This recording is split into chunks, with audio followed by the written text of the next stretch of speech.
جناب سردار طاہر صاحب، یہ نام جانی پہچانی ذہین اور باکمال شخصیت کا ہے۔ اللہ تعالیٰ نے انہیں بے انتہا خوبیوں اور صلاحیتوں سے نواز رکھا ہے۔ مشکل سے مشکل حالات میں محنت کرنے سے نہیں گھبراتے۔ آپ عزم اور ارادے کے پکے، حوصلہ مند، بہادر، بلند اخلاق اور اعلیٰ ظرف کے مالک ہیں۔ لوگ آپ کا بے انتہا احترام اور عزت کرتے ہیں۔ چہرے پر ہر وقت مسکراہٹ آپ کا ترہ امتیاز ہے۔ منفی سوچ کو قریب نہیں آنے دیتے۔ ان کی عملی زندگی جہد مسلسل سے عبارت ہے۔ پاکستان ریئل اسٹیٹ کی تاریخ میں ان کا نام سنہری حروف میں لکھا جائے گا۔ ریئل اسٹیٹ سیکٹر میں انہوں نے پراپرٹی سے متعلق کاروبار کرنے والوں کے حقوق کے حصول اور تحفظ میں کارہائے نمایاں سر انجام دیے۔ آپ اسلام آباد پراپرٹی ایجنٹس ایسوسی ایشن کے صدر ہیں۔ ہم نے باکمال شخصیت سردار طاہر سے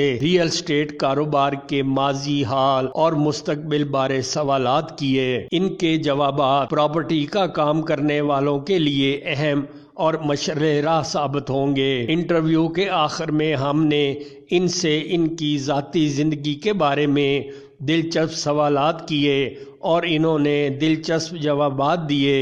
آئیں آپ کی ملاقات کرواتے ہیں سردار طاہر صاحب سے۔ سستی ہاؤسنگ اسکیم اور مہنگی ہاؤسنگ اسکیم، یہ دونوں چیزیں، تو کیا چیز فائدہ مند ہے؟ لوگ آپ کی ذاتی زندگی کے بارے میں بھی جاننا چاہیں گے، تو یہ بتائیے کہ آپ کا پسندیدہ لباس، رنگ اور کھانا۔ آپ پراپرٹی کا کام نہ کرتے تو سیکنڈ آپشن کیا ہوتا؟ کون سا ملک اور کون سا شہر آپ کو پسند ہے؟ آپ اپنے سب سے پیارے دوست کا نام بتائیے اور وجہ دوستی بھی بتائیے۔ انسان کی زندگی میں محبت اور نفرت دو چیزیں دیکھی جاتی ہیں، تو آپ اگر کسی سے نفرت کریں تو کس بنیاد پہ کریں گے؟ اچھا یہ بتائیے کہ آپ جب تنہا ہوتے ہیں تو کون سا گانا گنگنانا پسند کرتے ہیں؟ بات ہو سیاست کی یا ہو ملاقات آپ کے سپر سٹار سے، ہو ٹاؤن گپ شپ یا تبصرہ ملکی حالات پر، دیکھتے رہیے پروگرام صرف خبرنامہ ٹی وی پر۔ سردار طاہر محمود صاحب ہمارے ساتھ موجود ہیں۔ السلام علیکم سر۔ جی وعلیکم السلام صاحب۔ سر پراپرٹی کے حوالے سے ہم کچھ آپ سے پوچھیں گے تاکہ ہمارے ناظرین کی دلچسپی کا باعث ہو۔ سر حکومتوں نے ریئل اسٹیٹ کے کاروبار کو تماشا بنا کر رکھا ہوا ہے۔ قانونی اور غیر قانونی کے چکر میں سرمایہ کار پریشان، خریدار پریشان۔ آخر یہ سلسلہ کب شروع ہوا اور کیسے شروع ہوا؟ بہت شکریہ قریش صاحب، آپ نے بڑا امپورٹنٹ کوشچن کیا، اور یہ ڈیفینیٹلی میں کل ایک اور مارننگ شو میں 2 دن پہلے گیا تھا، تو وہاں بھی میری گفتگو ہوئی، تو بہت سارے لوگوں نے کالز کی اور لوگ کنسرنڈ ہیں ریئل اسٹیٹ کے بارے میں، چونکہ یہ ہر گھر کی ضرورت ہے۔ یا تو کسی نے پراپرٹی خریدی ہوئی ہے یا کوئی خریدنا چاہتا ہے اپنا گھر بنانے کے لیے، اپنے بچوں کے لیے چھت چاہتا ہے، تو بہت سارے لوگ کوشچنس کرتے ہیں۔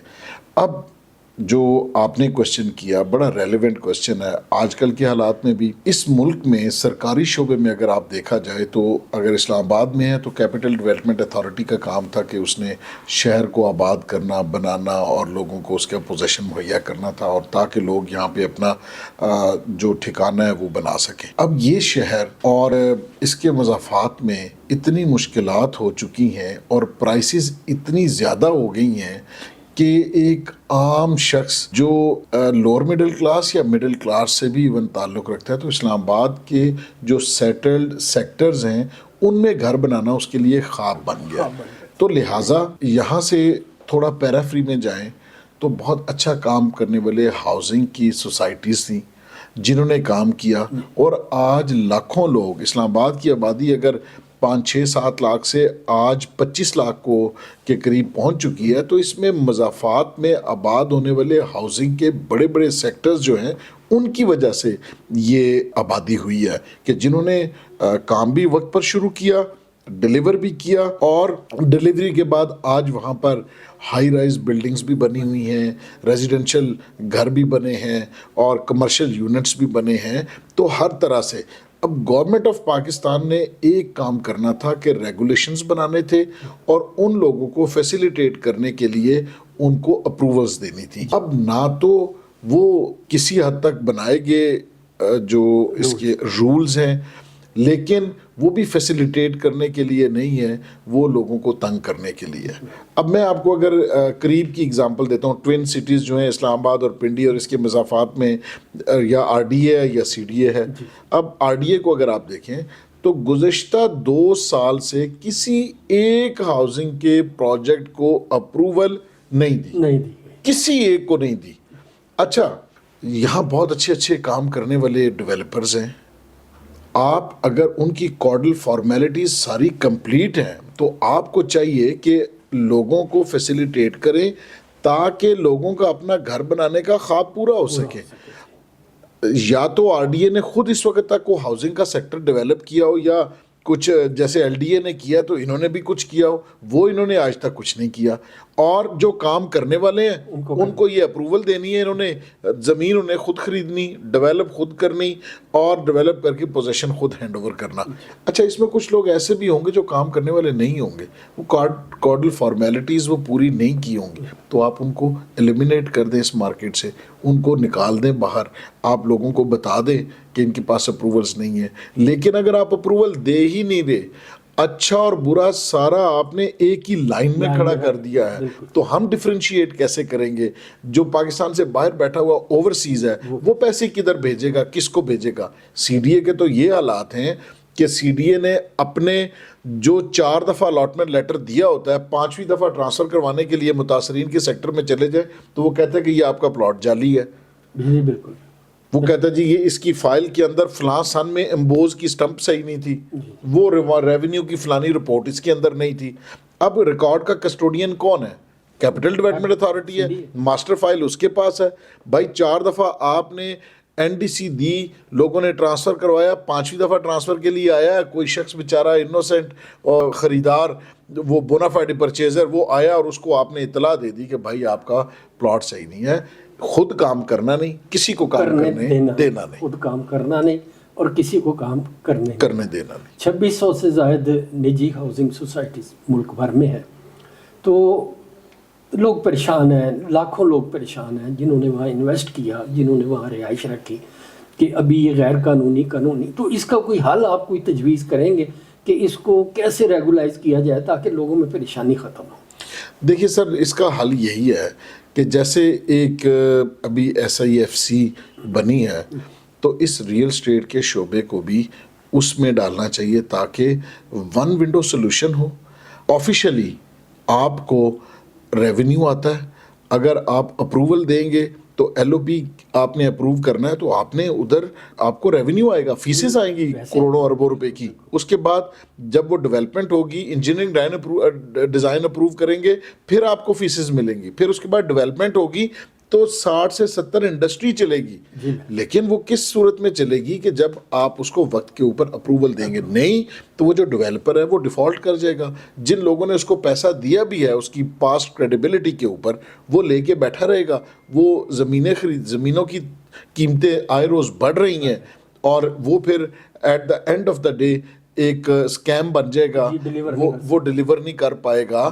تو یہ ان کو اسکروٹنائز کر کے جو لوگ اچھا کام کر رہے ہیں ان کو کام کرنے دیں. پوری دنیا میں یہ کام ہو رہا ہے. مجھے ایک کینیڈا سے ایک انویٹیشن آیا کہ آپ ایک اپنا ڈیلیگیشن لے کے ہمارے پاس آئیں، ہم لیک کے اوپر ایک نیا شہر آباد کرنے جا رہے ہیں، اس میں آپ آئیے اور آ کے اسٹڈی کیجئے. اچھا، لوگ ہمیں یہاں سے کینیڈا بلا رہے ہیں کہ یہ جو کمیونٹی ہے جو کاروبار کر رہی ہے اس کو ہم اٹریکٹ کریں اور وہاں پہ آ کے یہ بزنس کریں. تو آپ اگر یہاں نہیں کرنے دے رہے ہیں، ہم اور ہمارے انویسٹر مجبور ہوں گے کہ اس ملک سے جا کے کسی اور جگہ پہ.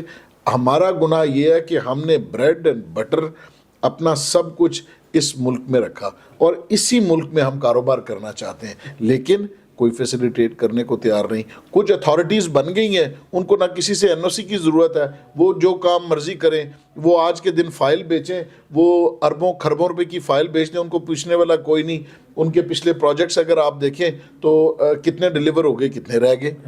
لیکن آپ ایک جو پرائیویٹ بلڈر ہے جس نے سارا سرمایہ اپنے پاس ہی اپنی کریڈیبلٹی پہ لے کے بلڈنگز بنانی ہے, ڈیولپمنٹ کرنی ہے, زمینیں خریدنی ہے, آپ ان لوگوں کو فیسیلیٹیٹ کرنے کے لیے تیار نہیں.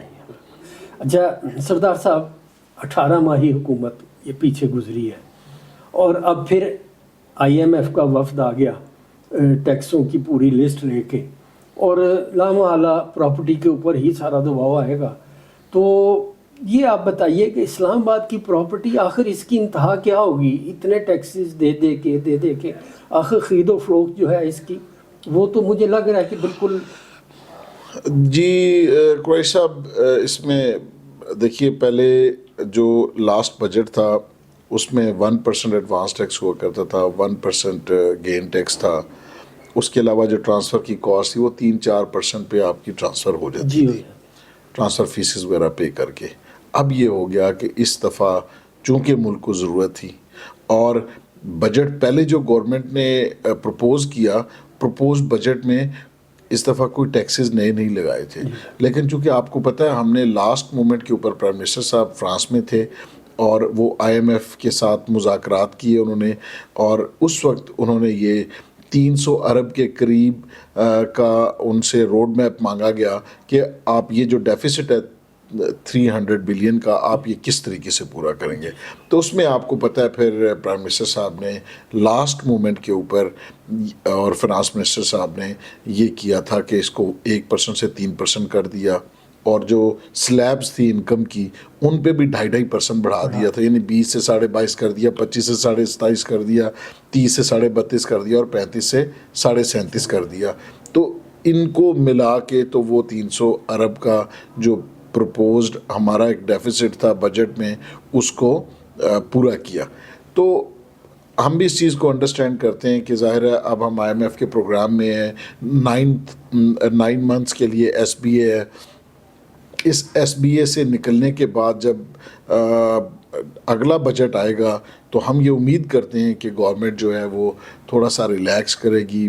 جو ابھی بھی IMF ان کو بڑھانے کے لیے کہہ رہا ہے, تو آپ دیکھیے میں نے ایک سروے کروایا کہ 2021 کو اگر بیس ایئر لیا جائے تو اس وقت پراپرٹی کے بزنس میں 81% تک ڈکلائن آ چکا ہے. جی ہاں بالکل, ٹھیک ہے, اور 81% کا مطلب یہ 79% 80% 20% کے قریب ایز کمپیئر ٹو 2021 یہ ہمارے پاس اس وقت یہ رہ گیا. یعنی جو ریئل اسٹیٹ کی ٹرانزیکشن ہے اس میں اتنی کمی ہو چکی, لوگوں نے یہاں پہ انویسٹمنٹ کرنا چھوڑ دی, دوسرے ایونیوز تلاش کر لیے, کہ کوئی ڈالر میں چلا گیا, کوئی گولڈ لے کے رکھ لیا, پھر کسی نے جو ہمیں فورن ریمیٹنس آتی تھی ان لوگوں کو ہم نے ڈرایا دھمکایا, وہ لوگ وہیں انہوں نے اپنا پیسہ روک لیا کہ بھائی آؤ گے تو 7E دینا پڑے گا, یہ کرنا پڑے گا. تو انہوں نے بھی اپنا کوئی دبئی چلا گیا, کوئی ملیشیا چلا گیا, کوئی کینیڈا, کسی جگہ کے اوپر انٹرنیشنلی. تو آپ کو لوگ رینٹلز آفر کر رہے ہیں کہ آپ ہم سے پراپرٹی بائی کریں, وہ اگر آف پلان بھی ہے تو پھر بھی اس کے اوپر بھی ہم آپ کو ریٹرنز دیں گے. بہت اچھے ROI آفر کر رہے ہیں. تو ہم تو ان کو یہ کہہ رہے ہیں کہ اگر آپ ہم سے پراپرٹی بائی کریں گے اور اس بائی کرنے کے بعد جو آپ کے پاس پراپرٹی پڑی ہوگی آئیڈل, ہم اس کے اوپر اینولی آپ سے 1% اس کا 7E چارج کریں گے. یہ 7E آپ نے بتایا, یہ کیا چیز ہے, یہ کون سا؟ یہ سر ایک اس کو عذاب الہی ہے جو کہ بذریعہ ہماری پچھلی گورنمنٹ یہ ہمارے اوپر آیا تھا جس وقت کیئر ٹیکر سیٹ اپ پہلے آیا, اور مفتاح اسماعیل صاحب کے زمانے میں یہ 7E 2021 میں انٹروڈیوس کروایا گیا. اور یعنی یہ لگا 2022 میں, لیکن اس کا ریٹروسپیکٹیو ایفیکٹ تھا کہ اس سے 1 سال پہلے سے چارج ہو رہا تھا. ایسا کبھی نہیں دیکھا ہوگا آپ نے کہ ہمیشہ تو اس کا وہاں سے آگے لاگو ہوتا ہے اگلے بجٹ سے, لیکن یہ واحد ٹیکس تھا جو اس سے 1 سال پہلے سے آپ کے اوپر لگ گیا. ٹھیک ہو گیا.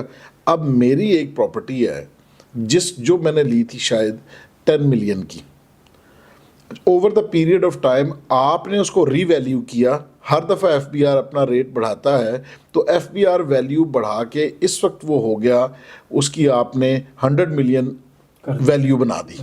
ٹھیک ہے, کہ FBR ویلیو ہمارے حساب سے اس کی 100 ملین ہے. اب یہ ہوا کہ میں نے جس وقت وہ پرنسپلی جس وقت میں نے اپنی پراپرٹی بائی کی تھی تو وہ 1 کروڑ روپے کی تھی، اور 1 کروڑ کا آج کا آپ نے ایف بی آر ویلیو کا 1%، ایف بی آر ویلیو ہوگی 100 ملین، 10 کروڑ روپے، 10 کروڑ کا 1% ہو گیا 10 لاکھ روپے۔ گورنمنٹ آف پاکستان یہ کہتی ہے کہ ہر سال آپ نے اس کا 1% گورنمنٹ کو جمع کروانا ہے۔ ٹھیک ہو گیا؟ اب جب میں 1 سال میں نے جمع کروایا تو میرے پرنسپل اماؤنٹ کا وہ 10% ہو گیا۔ میں نے تو 1 کروڑ روپے میں بائی کی تھی، وہ میں نے اپنے رینی ڈیز کے لیے رکھی تھی کہ میں یہ سرکاری لوگ تو ریٹائر ہوتے ہیں تو ان کو پینشن ملتی ہے نا، ہمیں تو پینشن نہیں ملتی کاروباری آدمی کو۔ وہ 4 آنے 8 آنے اکٹھا کر کے اپنے آخری دنوں کے لیے، بچوں کی شادیوں کے لیے، ان کی اسٹڈی کے لیے، یا ریٹائرمنٹ پلان کے طور کے اوپر وہ کوئی اپنی پراپرٹی بنا کے آہستہ آہستہ کو قسطیں دے کے بناتا ہے کہ یہ میں رکھ لوں گا اور میری آخری عمر میں یہ کام آئے گی۔ ٹھیک ہے، کیونکہ سرکار نے تو ہمیں پینشن نہیں دینی، پینشن تو آپ کو دینی ہے، جو ہمارے ماشاءاللہ سرکاری نیم سرکاری لوگ ہیں ان کو ملنی ہے۔ تو انہوں نے کہا کہ ہمیں تو چلے اب ان کے اوپر ہم یہ ٹیکس لگائیں کہ اگر انہوں نے کوئی چیز رکھی ہوئی ہے تو اس کے اوپر اینول ہم 1% لیں گے، جو کہ میری پرنسپل اماؤنٹ کا کتنا ہو گیا 10%۔ اب 2021 کا لے لیا 10%، 2022 میں پھر آپ نے 10%، 1% اور لیا جو کہ میری پرنسپل اماؤنٹ کا 10% بنا، تو یہ کتنا ہو گیا 20% ہو گیا۔ اس سے پہلے میں نے جس وقت وہ اپنا ایسٹ بنایا تھا تو اس وقت بھی میں نے 35% 36% ٹیکس دیا تھا، اس کو وائٹ کیا تھا، گورنمنٹ نے مجھ سے ٹیکس لیا تھا، تو یہ ٹوٹل کتنا ہو گیا 55%۔ 2 سال ہو رہے ہیں، آپ مجھ سے رجسٹری کرا کے یہ اپنے پاس ہی رکھ لیں۔ ٹھیک ہے، تو یہ ہے 7E۔ اس کے ہوتے ہوئے نہ میں پاکستان میں انویسٹمنٹ کر سکتا ہوں، میں ایز اے آپ کو بتا رہا ہوں کہ ہم تو چلے لوگوں کی کنسلٹنسی کرتے ہیں، یعنی جو انویسٹر ہے اس کے پاس بہت سارے ایونیوز ہیں انویسٹمنٹ کے، وہ پاکستان سے باہر کہیں بھی انویسٹمنٹ کر سکتا ہے، تو میں اس کو ہر سال 10 لاکھ اس کے اوپر ڈلنا ہے اور وہ وائٹ منی میں سے دینا ہے آپ نے، تو وہ کہاں سے لائے گا؟ اس نے تو بیچی نہیں چیز، بیچنے جاتا ہے تو 30-40% پرائسز نیچے آ گئی ہیں۔ ٹھیک ہے، بالکل۔ اچھا، یہ ریئل اسٹیٹ ایجنٹس کے ساتھ ساتھ بلڈرز اور ڈیولپرز جو ہیں وہ بھی زیر عتاب ہیں اس ٹیکس کے حوالے سے، تو اس کے اثرات کیا مرتب ہوں گے؟ دیکھیے، جو ہمارے بلڈرز ہیں 7E ان کو اس طرح اٹریکٹ تو نہیں کرتا، چونکہ جو DNFPP رجسٹرڈ ہیں اور جن کا اسٹاک اینڈ ٹریڈ ہے تو ان کے اوپر 7E نہیں لگتا۔ یہ جو آئیڈل پراپرٹی پڑی ہے اس کے اوپر یہ 7E لگتا ہے۔ ان کے لیے یہ ضرور ہے کہ ظاہر ہے جب 3% اس کا ایڈوانس ٹیکس ہے، 3% اس کا، اب جو نان فائلر ہے اس کے لیے اور بھی زیادہ ہے، تو جو ٹرانزیکشنز کم ہوئی ہیں یعنی 80% سے 20% تک رہ گئی ہیں، تو اور انفلیشن کی وجہ سے جو ڈیولپمنٹ چارجز کی جو کاسٹ ہے کنسٹرکشن کی وہ اتنی 3-4-500 گنا تک بڑھ چکی ہے کہ اگر ایک بلڈر نے 7,000 روپے 8,000 روپے پر اسکوائر فٹ کے اوپر کوئی پروجیکٹ بیچا تھا، آج کے دن میں اس کو کاسٹ 10-11,000 روپے 12,000 روپے پہ اس کی کاسٹ چلی گئی ہے بلڈنگ بنانے کی۔ تو اس وجہ سے وہ مجبور ہو کے یا تو بہت سارے لوگ ڈیفالٹ کر رہے ہیں، یا دیکھیں نا ہمارے پاس ساری چیزیں امپورٹ ہوتی ہیں، تو جو بھی فنشنگ مٹیریل امپورٹ ہو رہا ہے یا ہمارا سٹیل جو ہے وہ اس کا را مٹیریل باہر سے آ رہا ہے، تو اس کی وجہ سے لاکھ روپے والا سٹیل 3 لاکھ روپے ٹن کے اوپر اس وقت چلا گیا ہے، تو وہ پروجیکٹس لوگوں کو کمپلیٹ کرنا انتہائی مشکل ہو گیا ہے۔ اس وجہ سے سارے تو ایک بڑا فرق سا محسوس ہوتا ہے کہ سستی ہاؤسنگ اسکیم اور مہنگی ہاؤسنگ اسکیم، یہ دونوں چیزیں، تو کیا چیز فائدہ مند ہے؟ کیا ہم اسے لانگ ٹرم کہہ سکتے ہیں کہ وہ 10 سال بعد 15 سال بعد کہیں جا کے ڈیولپ ہوگی؟ یہ تھوڑا سا ذرا سر دیکھیے، جو ماسز کے لیے ہے وہ سستی ہاؤسنگ اسکیم یا لو کاسٹ جو گھر ہیں وہ بننے چاہیے، اور لو کاسٹ پراپرٹی ظاہر ہے شہر سے تھوڑا سا دور ہوگی۔ اب گورنمنٹ نے جیسے پنجاب میں بھی یہ شروع کیا تھا کہ اگر کوئی فاٹا سے این او سی لیتا ہے اس کو 20% اپنا جو جتنے بھی وہ این او سی لے رہا ہے اس کا 20% آلموسٹ اس نے لینا ہے آپ سے، وہ آپ نے لو کاسٹ کے لیے رکھنا ہے، تو وہ کم سبسڈائز ریٹ کے اوپر لوگوں کو پلاٹس یا گھر دیں گے. تو لو کاسٹ بڑی اچھی چیز ہے، یہ ماسز کے لیے ہے، اس کو بڑے اسکیل کے اوپر ہونا چاہیے، لوگوں کو فیسیلیٹیٹ کرنا چاہیے، وقت پہ اپروول دینی چاہیے تاکہ لو کاسٹ ہاؤسنگ فلرش کرے، اور اسی کی وجہ سے اربنائزیشن بھی ہوگی، وہاں پہ یوٹیلیٹیز بھی پرووائڈ ہوگی، ایمینٹیز بھی وہاں تک پہنچیں گی، تو لوگوں کو بھی فائدہ ہوگا، ان کو چھت بھی ملے گی اور کم ریٹ کے اوپر ملے گی. بالکل. اچھا جی، یہ سردار طاہر صاحب، ریئل اسٹیٹ ایجنٹس کے لیے تعلیم اور لائسنس، تو اس کے ذرا اس پر روشنی ڈالیے کہ یہ کتنا اہم ہے اور یہ کیوں نہیں ابھی تک 100%؟ دیکھیے، ابھی پچھلے 8 سے 10 سال میں اس شعبے میں بہت سے بچے جو فارغ التحصیل ہوئے مختلف یونیورسٹیز سے، جنہوں نے بزنس میں گریجویشن کیا، وہ لوگ اس فیلڈ میں آئے اور اس میں ایک ریولیوشن آیا. دیکھیں آپ، بڑی بڑی مارکیٹنگ کمپنیز بنی، ان بچوں نے ہی بنائی اور وہ بڑے سکسیسفل ہوئے. ڈیجیٹل کا دور تھا، انہوں نے ڈیجیٹل مارکیٹنگ کی، پوری دنیا میں لوگوں کو ایکسیس کیا، اور جو ایکسپیرٹس تھے ان کو اٹریکٹ کیا. پاکستان میں تمام شہروں تک لوگوں تک وہ پہنچے. تو تعلیم بہت ضروری ہے، اور پروفیشنل ایجوکیشن بہت ساری یونیورسٹیز نے اب ریئل اسٹیٹ کے اوپر ڈگریز بھی کرانا شروع کر دی ہیں. تو ہمیں، اگر ہم یہ چاہتے ہیں کہ ہم اس ریئل اسٹیٹ کے بزنس کو سکسیسفلی کریں، تو ایک تو اس کی لائسنسنگ بھی ہونی چاہیے، اور دوسرا اس کے لیے جو شارٹ کورسز ہیں، کمیونیکیشن سکلز اور مارکیٹنگ، ڈیجیٹل مارکیٹنگ، یہ ہمیں سکلز خود کوشش کر کے سیکھنی پڑے گی تاکہ ہم بہتر طریقے سے مارکیٹ میں پینیٹریٹ کر سکیں اور سروائیو کر سکیں ان مشکل حالات کے باوجود بھی. سردار صاحب، پراپرٹی میں اسکیم سب سے زیادہ دیکھنے میں آیا، تو کوئی ایسا گائیڈ بک یا گائیڈ لائن یا کوئی ایسی چیز، اصول و ضوابط، کوئی چیز آپ نے پراپرٹی کے حوالے سے، کوئی بک کہ خریدنے والا اور بیچنے والا اگر دونوں اس کو اسٹڈی کر لیں تو ایک دوسرے کے ساتھ دھوکہ ہونا جو ہے وہ ناممکن ہو جائے، تو اس کے بارے میں آپ بتائیں. جی، بہت اچھی تجویز ہے آپ کی. دیکھیے، سب سے پہلے تو یہ ہے کہ آپ کو کوئی بھی کسی جگہ آپ انویسٹمنٹ کرنے لگے ہیں تو آپ کو تھوڑی سی ڈیو ڈیلیجنس کرنی پڑے گی. اس کے لیے ڈیو ڈیلیجنس یہی ہے کہ آپ نے دیکھنا ہے کہ آپ کس ڈیولپر کے ساتھ کام کرنے کے لیے جا رہے ہیں.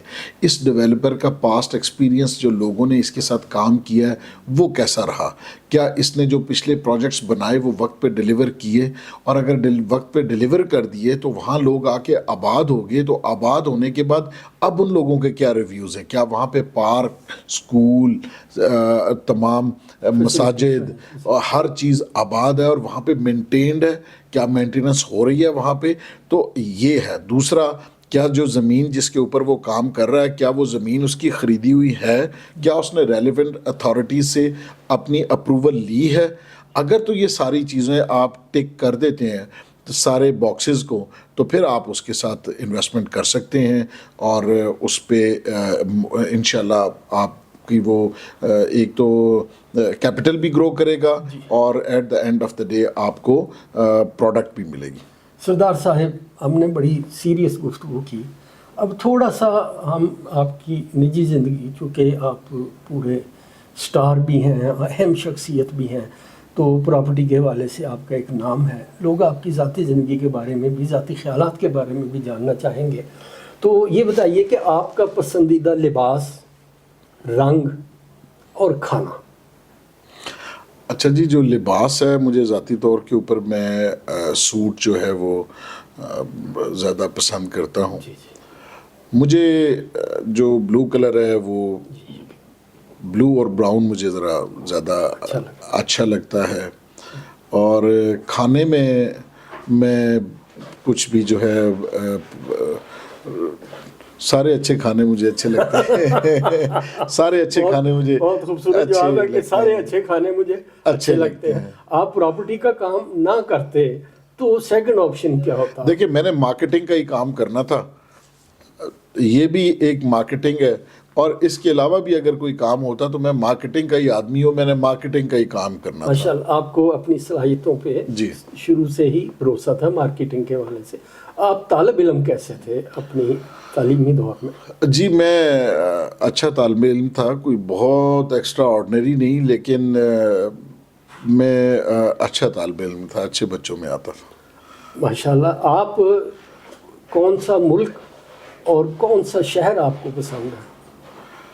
مجھے ملک جو ہے میں سوئٹزرلینڈ مجھے بڑا پسند ہے اپنے ملک کے بعد. جب اپنا ملک جو ہے وہ سب سے پیارا ہے, اور اس کے بعد اگر آپ کسی ملک کا کہیں گے تو میں سوئٹزرلینڈ جو ہے وہ مجھے پسند ہے. اور شہر؟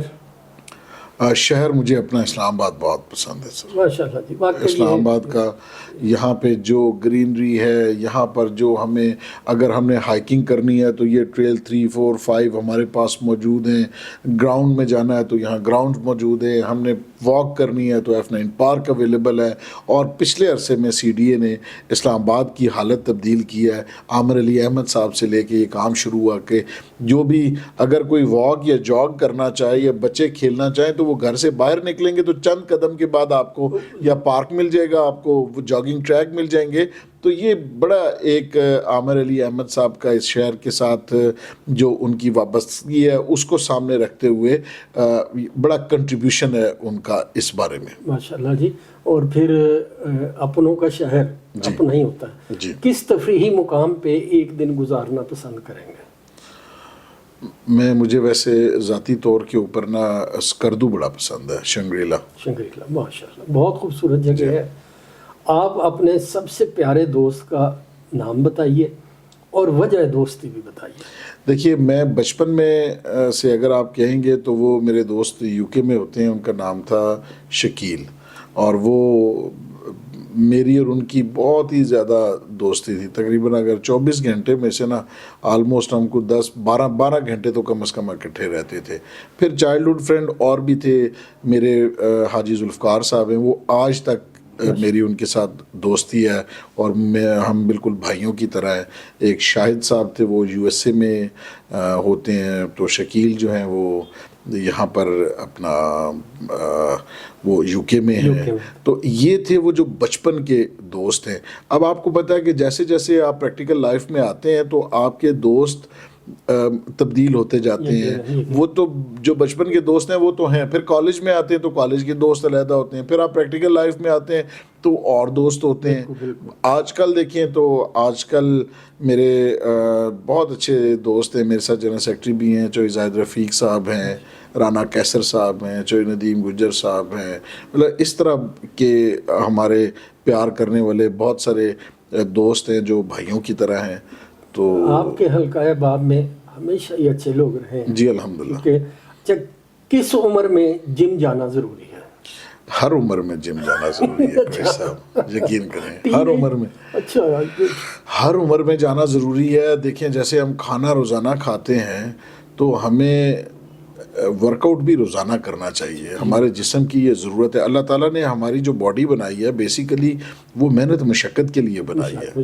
اب یہ اگر آپ ورک آؤٹ کرتے ہیں تو آپ دیکھیے کہ وہ بھی اس طرح ڈیزائن کیے جاتے ہیں کہ جس سے آپ کو تھوڑی سی جو ایگزرشن ہو. جی جی ٹھیک ہے. تو کیونکہ اب لائف سٹائل ہی دنیا میں تبدیل ہو گیا, زیادہ بیٹھنا پڑتا ہے. تو یہ اب جو ہے آپ دیکھیں کہ گراؤنڈ ہمارے آباد ہونا شروع ہوئے ہیں, لوگوں نے اپنی ہیلتھ کے اوپر توجہ دینا شروع کی ہے. پچھلے دنوں آپ نے ایک بڑا اچھا ٹورنامنٹ جی ہم نے کرکٹ ٹورنامنٹ کرایا, بڑا پاپولر ہوا اور بڑے لوگوں نے اس میں بڑا اپریشیٹ کیا. تو یہ وہی بیسک آپ کے ذہن میں یہی کہ لوگوں کو نا یہاں سے نکال کے ہم گراؤنڈ کی طرف اٹریکٹ کریں, ہیلدی ایکٹیویٹیز کی. اچھا اس کے بعد بہت سے ایسے دوست ہیں جنہوں نے مجھے کہا کہ ہم نے واک ریگولر شروع کر دیا ہے, کوئی ہائیک کرنا ریگولر شروع کر دیا ہے. تو یہ آل ان آل یہ ہے کہ یہ ہیلدی ایکٹیویٹی بڑی امپورٹنٹ ہے. اچھا, انسان کی زندگی میں محبت اور نفرت دو چیزیں دیکھی جاتی ہیں. تو آپ اگر کسی سے نفرت کریں تو کس بنیاد پہ کریں گے؟ سر ویسے میں ذاتی طور پر نفرت کا قائل نہیں ہوں. دیکھیں چھوٹی موٹی غلطیاں ہم میں بھی موجود ہیں، اور ہماری جو میں بہت زیادہ توقعات نہیں رکھتا لوگوں سے، بہت زیادہ، اس وجہ سے میں بہت زیادہ مایوس بھی نہیں ہوتا.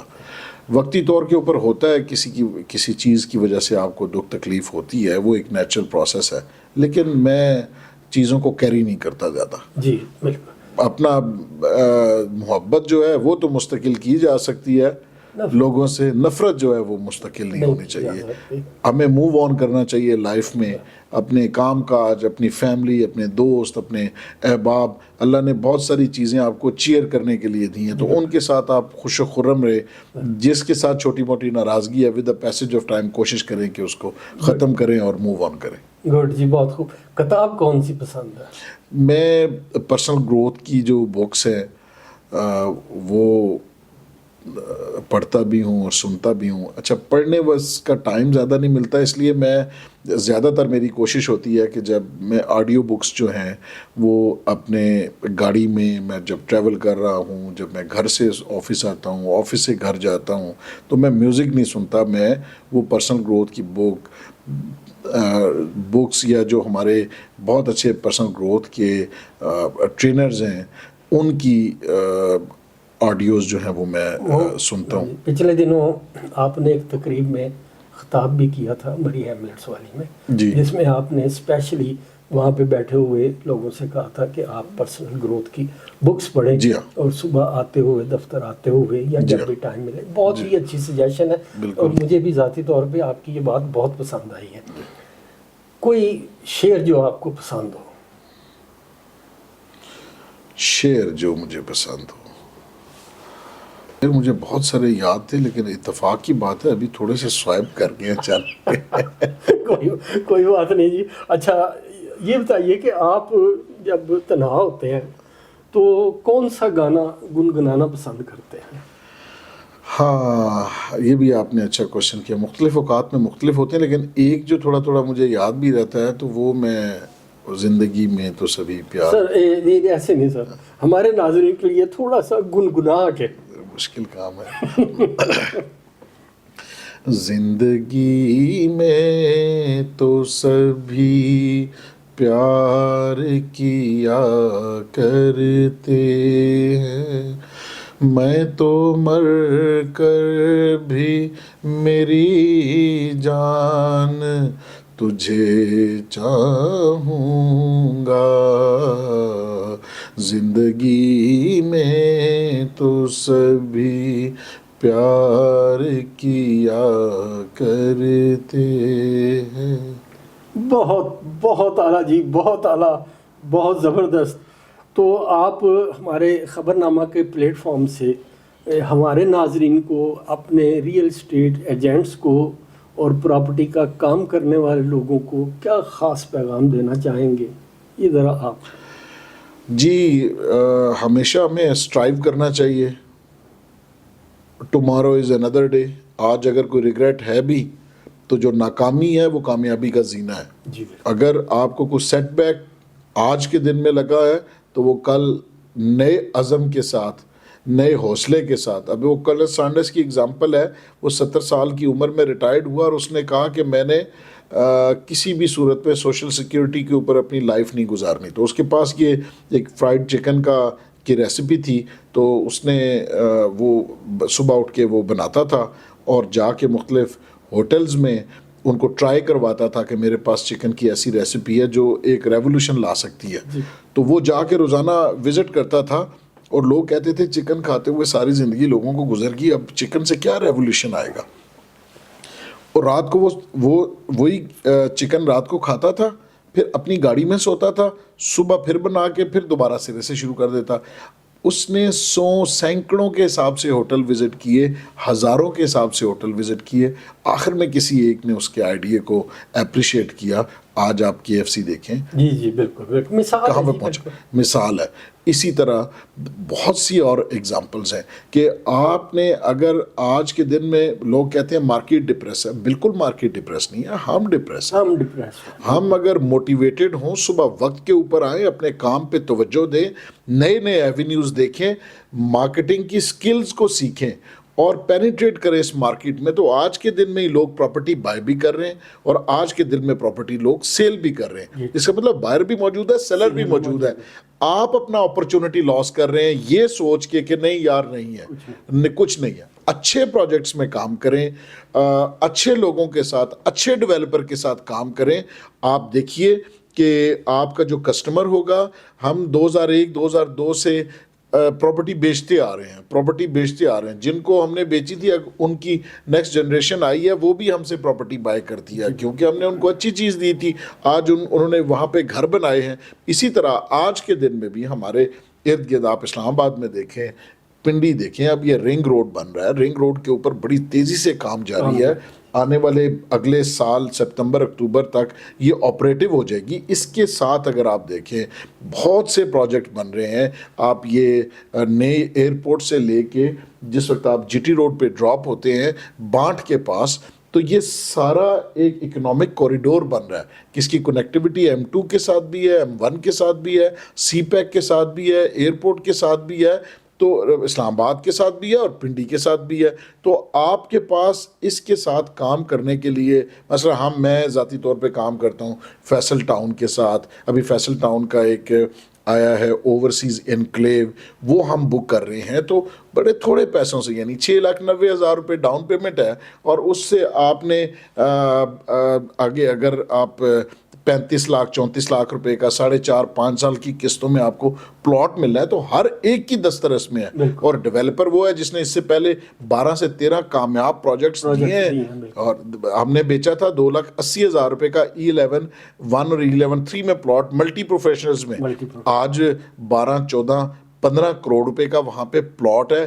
لوگ رہ بھی رہے ہیں اور اپنے گھر بھی بنائے ہیں, ان کا کیپٹل بھی لائف انجوائے کر رہے ہیں. اسی طرح آنے والے 4 سے 5 سال میں آپ یہ دیکھیے گا کہ جو لوگ یہاں پہ ہمارے ساتھ انویسٹمنٹ کریں گے وہ بھی انپریسیڈنٹڈ گروتھ کو انجوائے کریں گے. تھینک یو ویری مچ جی, بہت شکریہ.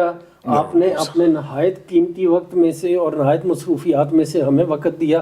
تو ناظرین, سردار صاحب نے بہت سی باتیں کی اور بڑی کھل کے کی, اور یہ بھی بتایا کہ حکومت اگر چاہے تو یہ سارے معاملات بالکل درست ہو سکتے ہیں. نوجوانوں کے لیے انہوں نے بڑی حوصلہ افزا بات کی کہ اپرچونٹی موجود ہے, صرف آپ کو وہاں تک پہنچنا ہے. تو ناظرین, یہ انٹرویو یقیناً ایک موٹیویشنل انٹرویو بھی ہے, تو اسے ضرور دیکھیے گا.